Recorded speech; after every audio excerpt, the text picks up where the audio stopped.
भूतिया घटना उसकी मम्मी अर्थात सरला चाची के साथ घटित हुई थी। दरअसल वो घटना स्थल हमारे पास ही पहाड़ के पीछे है। उसने बताया था कि एक दिन मेरी मम्मी रोज दोपहर पहाड़ के पीछे से अपने गायों के लिए चारा लेकर आती थी। एक दिन जब वो अपनी गायों के लिए घास को पहाड़ के पीछे से लेकर आई तो उस वक्त दोपहर के 1 बज रहे थे और घर की तरफ आते समय रास्ते में एक चौराहे पड़ता है। दरअसल उस चौराहे में जादू टोना किए जाते हैं। उस चौराहे के पास जाते ही सरला चाची को लगा कि उनके पीछे कोई चल रहा है, पर जैसे ही उन्होंने देखा कि वहाँ पर कोई भी दिखाई नहीं दिया, उन्होंने फिर से घर की ओर चलना शुरू किया। चलते चलते उन्हें फिर से लगा कि कोई उनके साथ चल रहा है। तभी अचानक से उन्हें अपने पास एक बच्चे की परछाई दिखी। उन्होंने पीछे मुड़कर देखा तो उन्होंने पाया कि एक नग्न अवस्था में एक छोटा सा बच्चा उन्हें दिखाई दिया और उस बच्चे के गले में एक घुंघरू बंधा हुआ था। वो घुंघरू एक काली डोरी में बंधा हुआ था। सरला चाची को वो बच्चा मामा करके पुकारने लगा, लेकिन सरला चाची जिनकी उम्र 50 के करीब थी वो समझ गए कि ये कोई साधारण बच्चा नहीं है। दरअसल वो बालक एक भूत का बच्चा था। उस वक्त वो बहुत ही ज़्यादा डर गई और डर के मारे उनके पूरे शरीर पर पसीना ही पसीना बहने लगा और वो जल्दी जल्दी घर की ओर चलती रही। लेकिन वो भूत रूपी बच्चा अभी भी उन्हीं के पीछे पीछे चले जा रहा था। सरला चाची धीरे धीरे पहाड़ों की घाटों को पार करती रही और तभी उन्हें एक बकरी चराने वाला मिला। उनके पास जाकर उन्होंने अपने सिर पर जो घास थी वो गिरा दी और उन्होंने फिर से पीछे मुड़कर देखा तो वो लड़का अभी भी उनका पीछा करते हुए उनके पास आ रहा था। तभी सरला चाची ने उस बकरी चराने वाले से कहा कि देखो वहाँ एक लड़का जो मेरा पीछा करते करते यहाँ तक आ गया है। तभी उस आदमी ने कहा कि कौन सा लड़का, मुझे तो कोई भी दिखाई नहीं दे रहा है। सरला चाची ने बोला कि ये मेरे सामने तो खड़ा है, लेकिन बकरी वाले को कोई भी वहाँ पर दिखाई नहीं पड़ा और उसने कहा कि क्या आप मुझसे मजाक तो नहीं कर रही हो। तभी सरला चाची ने कहा भला आपसे मजाक क्यों करूँगी।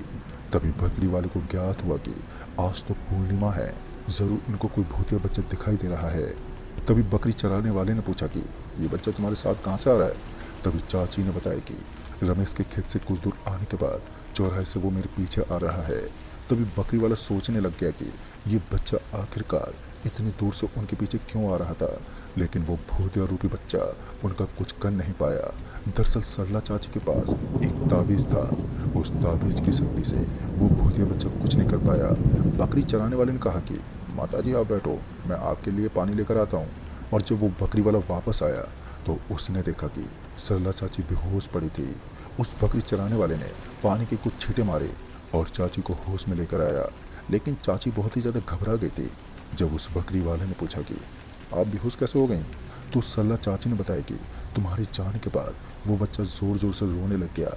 तभी उस बच्चे की माँ आ गई और उसके माँ के हाथ पैर पूरी तरह से उल्टे थे और उसका सिर भी पीछे की ओर मुड़ रहा था। इस प्रकार का शरीर देखकर मैं बहुत ही ज़्यादा डर गई थी और मैं बेहोश हो गई। दोस्तों ये सब सुनकर अब मुझे भी डर लगने लगा था।